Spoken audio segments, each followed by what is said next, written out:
Right, so I'm here now with Sarah Davison. How are you? I'm fine, thanks. Well, thank you very much for joining us this afternoon, being interviewed. That's all right. Very good. Now, you are the Equality and Health and Safety Administrator. Yes. So, don't tell me what everything is that you do, but what's the one thing that you do that has probably been the biggest surprise since you were there? Helping setting up the disability independent advisory groups and the LGBT advisory group and the race advisory group. I find them fascinating because it gives you an insight into different cultures, different backgrounds and different disabilities and how people cope and how the police can help. Now, with your blindness, do you find that particularly the Disability Advisory Board, it's quite interesting to learn about how other people are maybe impacted on certain things and particular issues they have? Yes, and I know a lot about my disability, but I don't know lots about other disabilities. I would not say that I know very much about autism or arthritis or what's it like to be being deaf. So to learn what effects other people are having, in my view, just broadens the whole outlook and makes it better.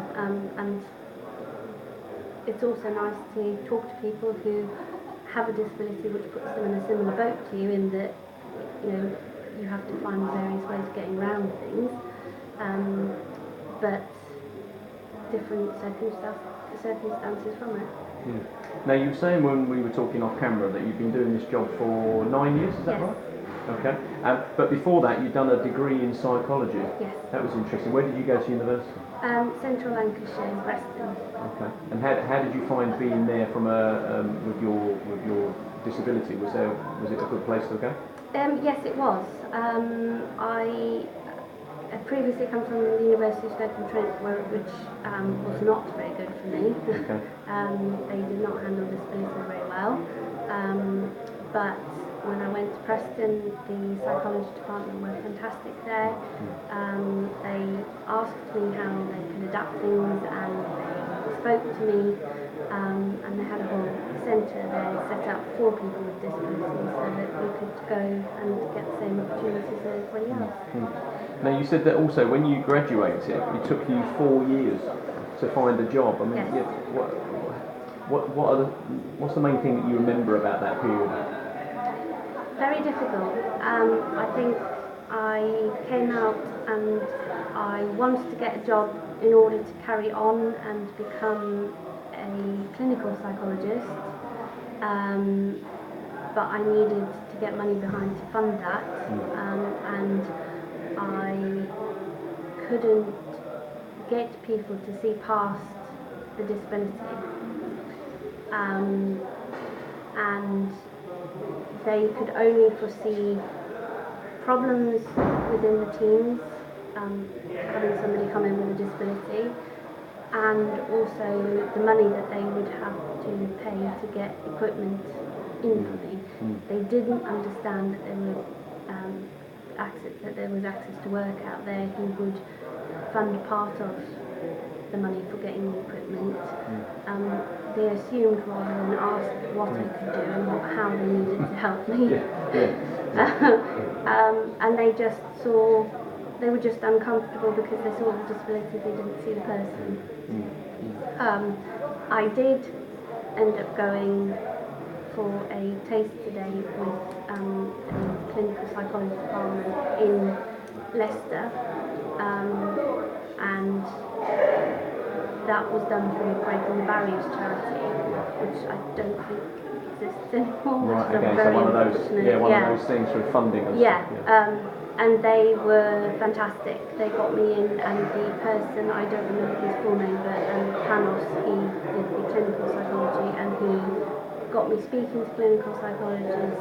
I did a bit of admin work for them, and through that just got so much experience, and then got the job with Leicestershire Police, and didn't after that have the strength, unfortunately, to carry on and fight my way through to become a clinical psychologist. Yeah. Okay. So, from your point of view, what sort of reasonable adjustment have you had within the jobs. You said they see you, they don't see the disability. So give me some examples of what that would actually be.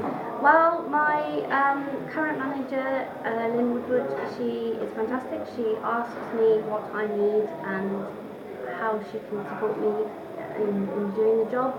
And we've gone from getting my software JAWS on the computer, which so everything that comes up on the screen, it reads to me, installed so that I can do my admin work, to looking at the photocopier and putting bumps or sticky tape on the buttons that I need because it's touchscreen. Yeah. Oh, so, right, okay. Yes. The inventor of the touchscreen never realised. Yeah, no. So it's all sorts. And I've stuck at that job. People might say, why have you not moved up? Why have you stuck at there? I've stuck at that job because she's a fantastic manager who speaks to me, doesn't see my disability, sees me as a person first, and then asks about my disability.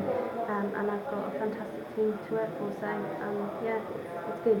And one final question. Do you think it's important to do things like the 24-hour newsroom and support the UN International Day for Persons with Disabilities in order to make people realise, not just other members of the public, that you work and work with, do full-time hours and do all those kind of things, but the fact that you actually to other people with disabilities to say, look, you can actually just keep looking, those jobs out there do exist.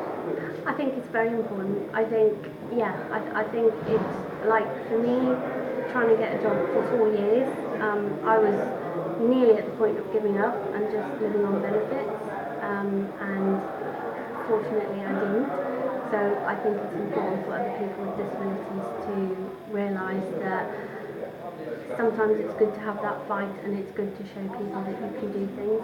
I also think while the world has changed a lot and it's come on a very fair way in recognising disabilities and how you deal with disabilities, I still think we have a long way to go. And the big thing is, please do not assume you know what the person with the disability wants, needs, or feels. Ask the person and ask them directly. Don't tread on eggshells around us, because I think that way you can move forward, you can understand, and you're likely to get a better outcome. Well, that's brilliant. Well, Sarah, thank you very much for talking to us. Thank you.